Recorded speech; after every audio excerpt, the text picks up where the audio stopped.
पंचम दिन में ड्राइवर संघर आंदोलन कुजंग शाखार ड्राइवर माने 7 दफा दाबी नहीं स्टीयरिंग छाड़ आंदोलन करुछंती। यात्रीवाही बस चलाचल संपूर्ण बंद रही बेले भारी जान ट्रक मिनी ट्रक जीप आदि चलाचल संपूर्ण बंद हो जायछि। किछि सरकारी बस चलाचल हेउथबा बेले सरकारी बस ड्राइवर को मध्य स्टीयरिंग छाड़िबाकू कुजंग ड्राइवर संघ पक्षरु निवेदन करा जायछि। सेमानक दाबी गुडिक मध्य ऑटो चालकंकु सरकार श्रमिक भावे न देखि सेमानंकु वेलफेयर बोर्ड रे शामिल कराइबा सह राजपथर प्रति 10 किलोमीटर दूरतार शौचालय विश्राम व्यवस्था रास्ता दुर्घटना और अन्यान्य कारणरू लोकंक आक्रोशर शिकार होउछंती।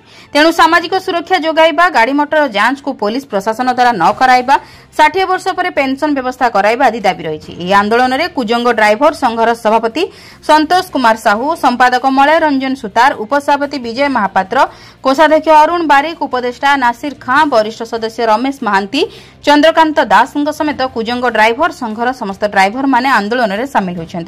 शांति श्रृंखला तदारक पाई कुजंग थाना पक्षरु व्यवस्था करा जायतला। संतोष कुमार साहू, सभापति ओडिशा ड्राइवर महासंघ कुजंग ब्लॉक।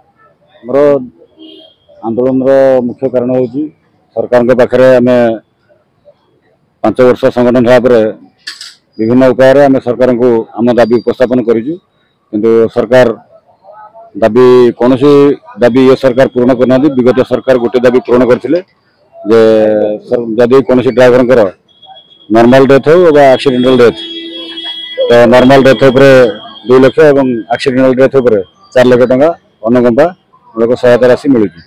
ता बाद आ कौन दाबी एपर्यंत पूर्ण होनी। आम गत मे मासरे ये सरकार आसवा पर मे मसरे आम 6 दिन जाए लोअर पीएमजी भी धारणा बसलु शांति श्रृंखलार सहित। तो सरकार तरफ आम पाखे ना कौन ऑफिसर कि मंत्री कहीं पहुँचले ना, तेणु आम से आम जो आंदोलन बसलु से प्रचार करनेलु। तापर आमको प्रतिनिधि देते आम आलोचना करके जनइबू, कहीं ना शेष निष्पत्ति आम गत मासे हम पुनर्बार राज्य कमिटी आम ओडिशा ड्राइवर महासंघ राज्य कमिटी भाई मैंने पुनर्बार स्टेरिंग छाड़ी आंदोलन करने निष्पत्ति नेलु। तेणु ताहा आज कार्यकारी होउची।